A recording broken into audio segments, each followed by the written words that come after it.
Voilà, mesdames et messieurs, avec ce petit retard indépendant de notre volonté, nous allons reprendre nos travaux, mais évidemment, vous pouvez continuer, le café va être servi.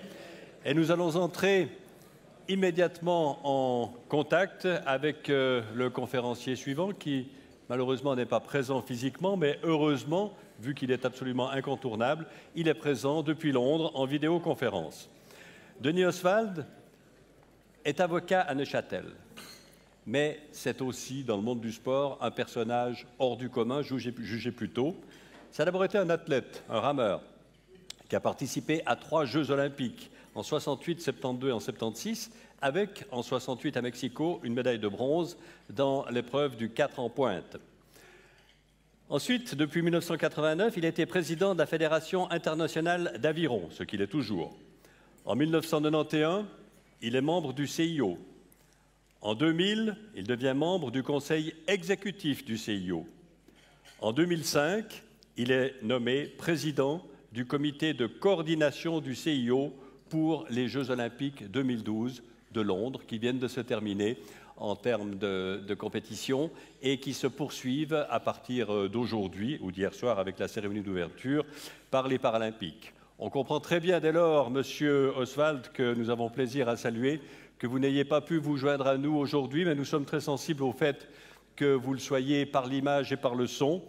Et j'aimerais, sans plus tarder, vous donner la parole pour que vous nous disiez quel est l'impact du sport international sur la Suisse. À vous, Monsieur Oswald. Je vous remercie. J'espère que mon intervention ne sera pas entrecoupée comme ça a été la vôtre en ce qui me concerne. Je vais donc effectivement vous parler de l'impact de la présence des fédérations internationales de sport en Suisse. Effectivement, la Suisse est souvent décrite comme la capitale administrative du sport mondial. Cette appellation découle principalement de la présence dans notre pays, en particulier dans le canton de Vaud d'ailleurs, d'un grand nombre de fédérations et organisations sportives internationales telles que le CIO, la Fédération équestre, l'UCI, la Fédération de volleyball et bien entendu, hors du canton de Vaud, la FIFA et la FIBA. Le tribunal arbitral du sport se trouve également à Lausanne, ce qui a une incidence aussi particulière sur les relations qui se tendent entre les différents partenaires du sport.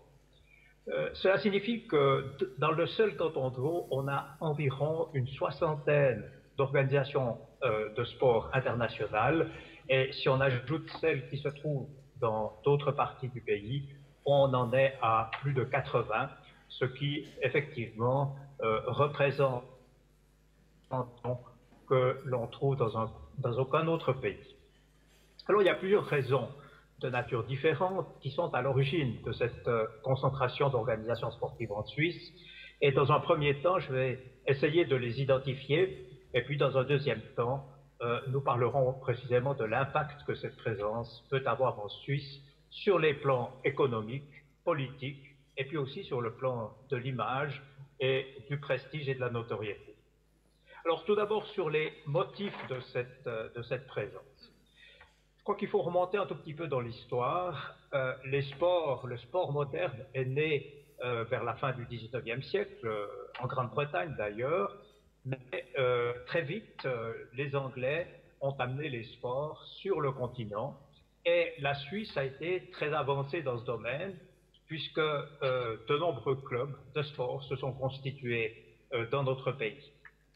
Et lorsque ces différents clubs qui représentaient des sports qui s'étaient souvent développés de manière un tout petit peu chaotique ou en tout cas isolée et pas de manière uniforme, ont décidé de créer des fédérations internationales.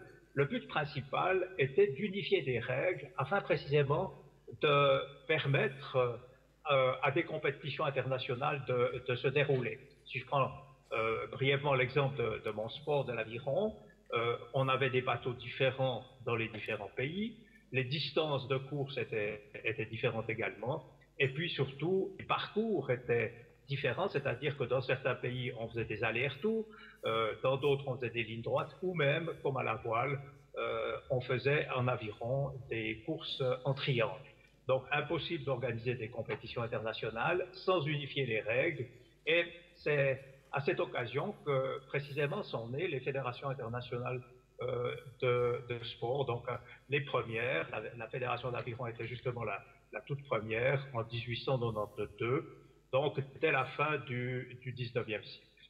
Et alors, la Suisse figurait très souvent parmi les pays fondateurs de ces organisations et ces fédérations n'étaient pas encore organisées professionnellement. Il n'y avait pas de bureau, il n'y avait pas de siège à proprement parler. La plupart du temps, les sièges se trouvaient au domicile du président ou du secrétaire général. Et on avait très souvent recours aux représentants suisses pour occuper ces positions, parce que les Suisses étaient réputés déjà pour être polyglottes, pour avoir l'habitude de discuter, de traiter avec des communautés de cultures et de langues différentes au sein du pays, d'avoir le sens du compromis. Et c'est pourquoi les Suisses étaient très recherchés. Et choisir des Suisses comme président ou comme secrétaire général avait pour corollaire, la plupart du temps aussi, que le siège des fédérations, déjà à ce moment-là, s'établissait dans notre pays. La position géographique de la Suisse centrale en Europe jouait aussi un rôle favorable et cela permettait aussi aux réunions d'avoir lieu dans notre pays qui se trouvait au centre de l'Europe et qui représentait une mi-distance pour la plupart des participants. Déjà à l'époque aussi, la stabilité politique et économique de la Suisse jouait un rôle favorable, de même que le bon niveau général de formation professionnelle, et déjà aussi notre système économique et juridique particulièrement libéral. Au début du XXe siècle, lorsque les conflits ont séparé les États, il y a un élément supplémentaire qui a joué un rôle en faveur de l'établissement suisse de fédérations et organisations internationales, c'est évidemment la neutralité du pays. Lorsque le monde était séparé en deux blocs, bien entendu que chaque bloc veillait jalousement à ce qu'il y ait une répartition égale des charges et des responsabilités. Et on n'avait pas encore à l'époque l'habitude des coprésidences, par exemple. Donc, il fallait désigner quelqu'un qui soit acceptable aussi bien pour le bloc de l'Est que pour le bloc de l'Ouest. Et très souvent, les Suisses passaient pour neutres et étaient acceptés par chacun. En plus, le fait que la Suisse était tenue hors des grandes guerres mondiales a incité aussi beaucoup d'organisations à s'établir en Suisse. Et la première a été le CIO, puisqu'en 1915, le baron de Coubertin, qui était engagé dans l'armée française, a déplacé le siège du CIO de Paris à Lausanne. Et pendant sa période de service militaire, Coubertin a confié la présidence du CIO à un Suisse, le baron Godefroy de Blonay, qui a exercé la présidence par intérim du CIO de 1916 à 1919. Donc, par la suite, Deuxième Guerre mondiale et précisément la formation des deux blocs,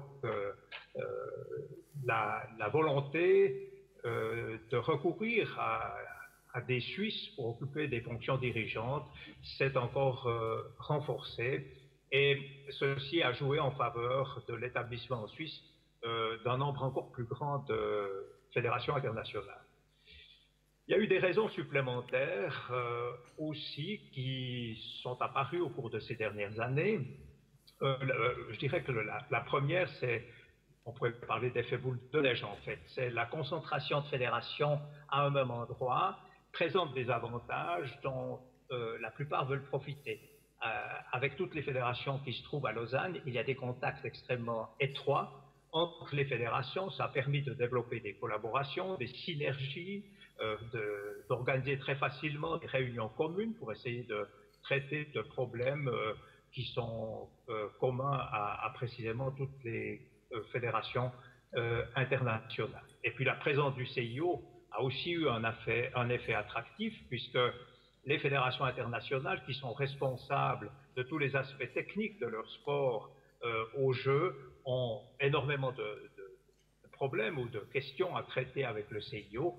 Et là aussi, la proximité permet de résoudre très facilement ces problèmes, donc grâce à cette proximité géographique. Le canton de Vaud et la ville de Lausanne ont joué aussi un rôle important parce que très vite, le canton et la ville ont compris l'intérêt qu'ils pouvaient avoir à cette présence d'organisations internationales en Suisse, et ils ont pris un certain nombre de mesures destinées précisément à faciliter l'établissement des organisations sportives internationales en Suisse et à les encourager à venir s'établir dans notre région.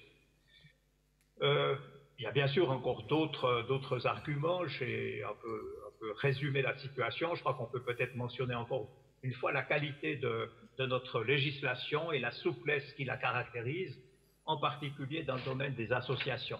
Vous savez certainement qu'en Suisse, on peut très facilement constituer une association sans enregistrement préalable, sans autorisation préalable, en quelques minutes. Il suffit de rédiger des statuts. Et je dirais que ça étonne toujours beaucoup les étrangers. Et les règles qui doivent figurer dans les statuts d'une association ne sont pas toutes des règles impératives, ce qui veut dire que chaque association peut plus ou moins modeler sa structure et son organisation de la manière qui lui convient le mieux.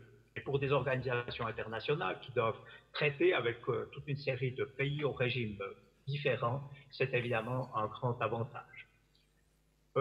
En plus, le système bancaire a aussi joué de l'importance parce que les transferts d'argent sont rapides et sûrs, le droit de propriété intellectuelle est bien développé et permet aux organisations de protéger facilement et de manière efficace aussi leurs emblèmes et leurs différentes marques.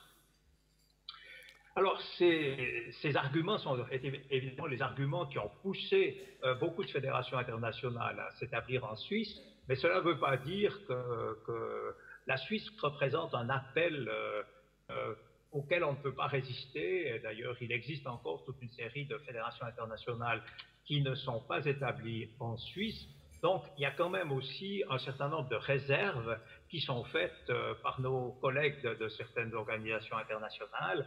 Et ce qui retient le plus, je dirais, certaines fédérations à s'établir en Suisse, bien entendu, ce sont surtout le coût de la vie, le coût des salaires, le coût des loyers, et bien la cherté du franc maintenant a ajouté, je dirais, un argument supplémentaire à ceux qui sont peu favorables à l'établissement en Suisse, puisque la plupart des fédérations internationales ont des revenus en dollars, mais la plupart de leurs dépenses se font en francs suisses. Donc évidemment que l'évolution des changes des dernières années a joué un rôle négatif, mais a empêché malgré tout un certain nombre de fédérations à venir pour s'établir. Et ceux qui connaissent Lausanne et les maisons de sport internationales ont peut-être dit qu'on en construit toujours de nouvelles. Il y en a 4 maintenant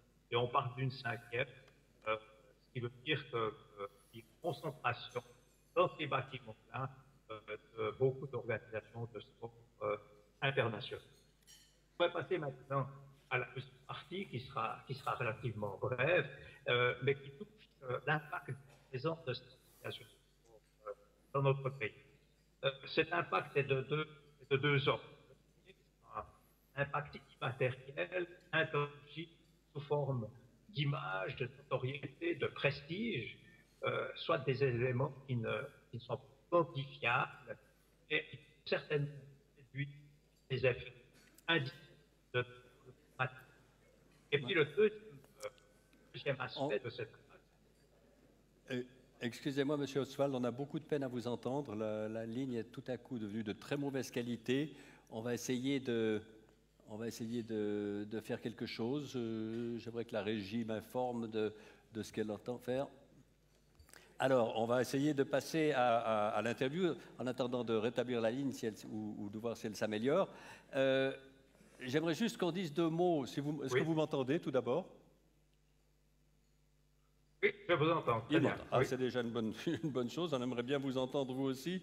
Tout d'abord, ces Jeux de Londres qui viennent de se terminer, dont vous avez été, on peut le dire, une sorte de cheville ouvrière entre le CIO et l'organisation. Est-ce que le sentiment de réussite qui prévaut dans la population, dans la presse, partout, est-ce que vous le partagez? Est-ce que vous êtes fiers et contents de ces Jeux de Londres? Alors absolument, je crois que ces jeux ont été un très grand succès. Euh, Bien sûr, chacun fait un effort particulier, fait tous les efforts nécessaires pour essayer d'assurer des jeux de qualité.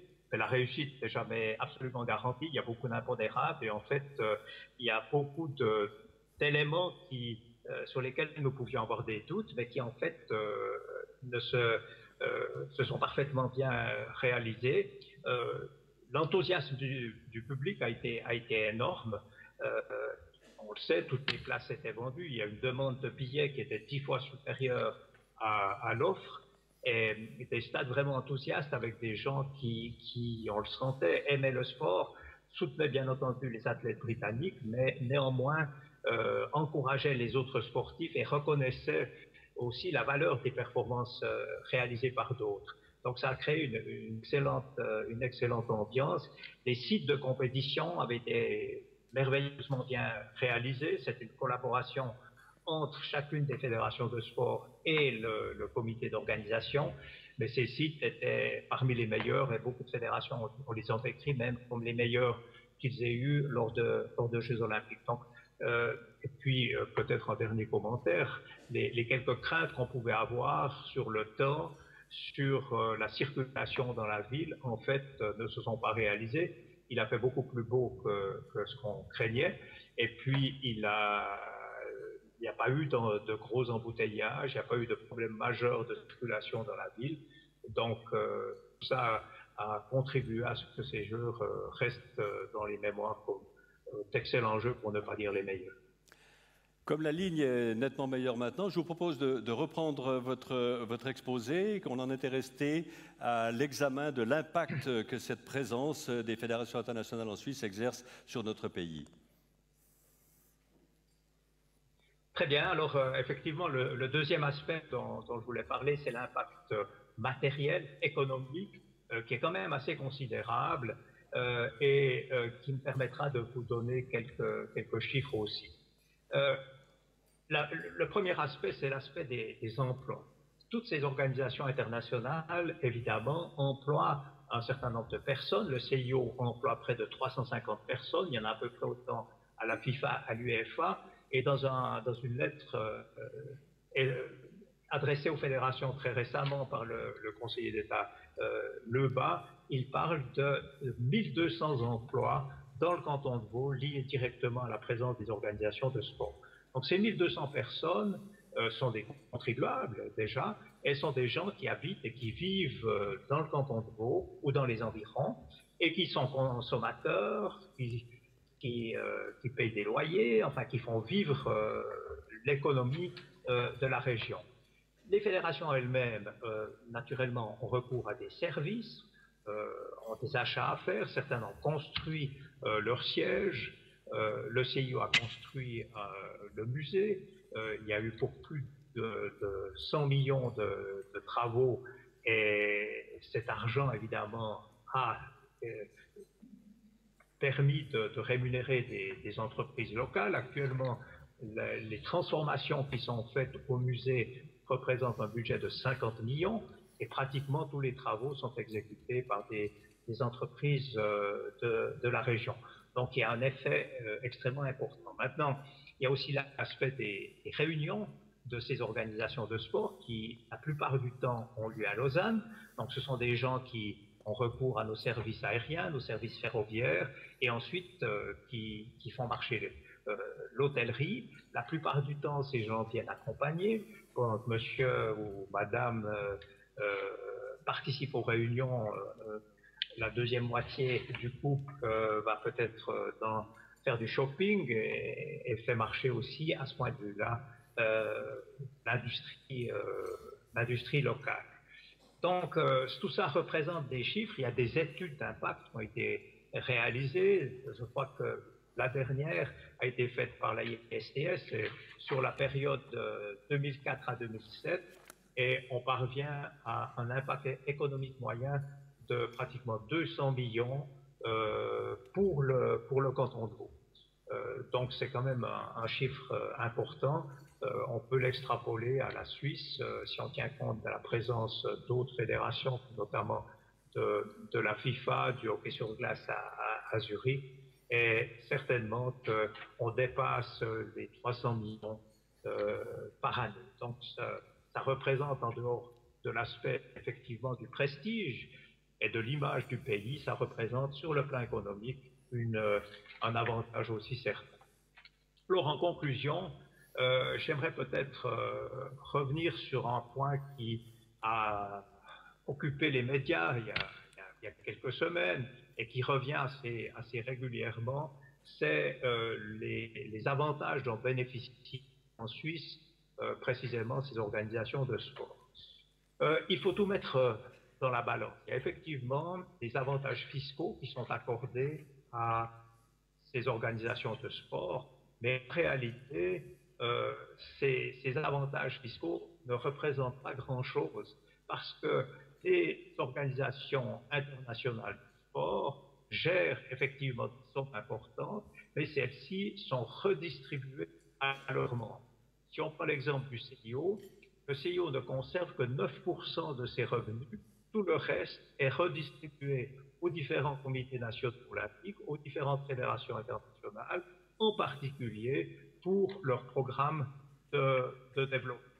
Donc en fait, il n'y a pas grand-chose à taxer, puisque ces 9%, vous voulez prendre l'exemple du CIO, ces 9% sont utilisés pour le fonctionnement de l'organisation. Donc, il n'y a pas de bénéfice véritable. Enfin, s'il n'y a rien à taxer, il n'y a pas non plus de cadeau fiscal. Donc, je crois que c'est une vérité qu'il vient de rétablir. Beaucoup de pays nous envient d'accueillir autant de fédérations et d'organisations internationales.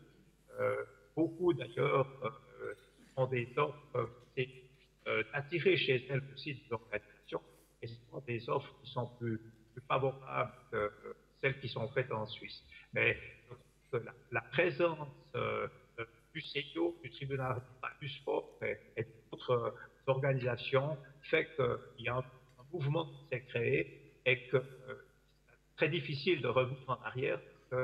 C'est précisément par l'amalgame du grand nombre de fédérations et des synergies que cela permet de créer que la présence en Suisse est aussi profitable. Et je pense que nous pouvons en être fiers et contents et que ça va rester un atout pour la Suisse au cours de ces prochaines années. Voilà en quelques mots ce que je peux dire au sujet de l'impact de la présence de l'organisation. Merci beaucoup, monsieur Oswald. Le son commençait à nouveau à devenir un petit peu difficile, mais nous avons bien perçu votre message. Nous avons appris, enfin nous savons que les Paralympiques commencent aujourd'hui. Au niveau de l'impact de la médiatisation, c'est un petit peu moins important. Au niveau de la valeur des exploits, là, il n'y a pas de comparaison, hein, on est à un niveau égal.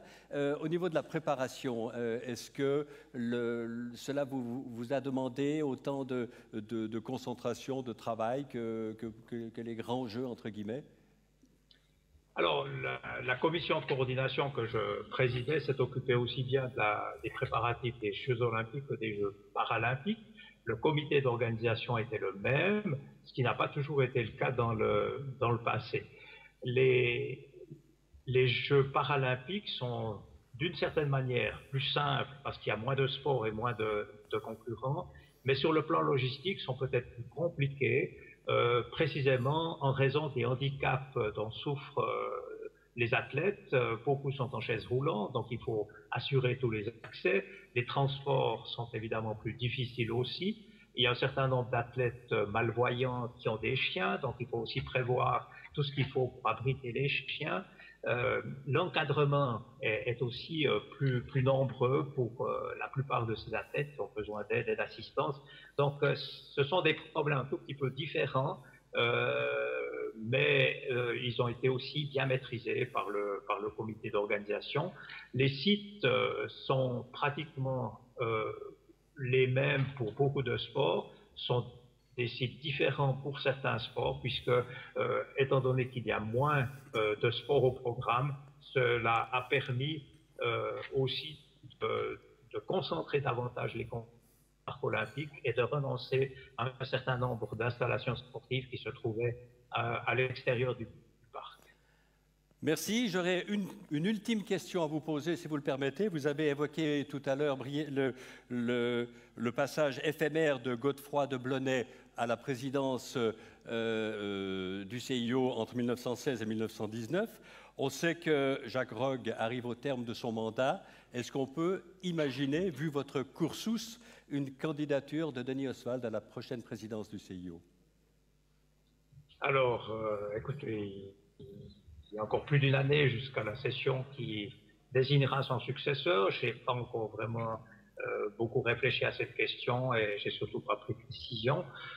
Il est clair que certains collègues m'encouragent à me présenter, mais je vais y réfléchir. Il y a d'autres candidats qui sont déjà plus ou moins annoncés, donc la course de toute façon serait assez difficile. Et puis, j'oublie pas non plus que j'avance aussi en âge et qu'il faut bien réfléchir, savoir si on est apte à prendre une telle fonction qui, en principe, s'étend sur 8 ou 12 ans. Donc, il faut aussi penser à l'état dans lequel on sera au bout de cette période. Merci beaucoup. Nous suivrons tout ça avec espoir et intérêt. Merci beaucoup, Denis Oswald, d'avoir pris le temps de rejoindre le Forum économique du Nord-Vaudois en direct depuis Londres, en dépit de vos occupations extrêmement lourdes. Et on vous souhaite encore plein succès pour les Paralympiques et pour la suite de toutes vos activités au sein du CIO. Merci beaucoup. Merci à vous.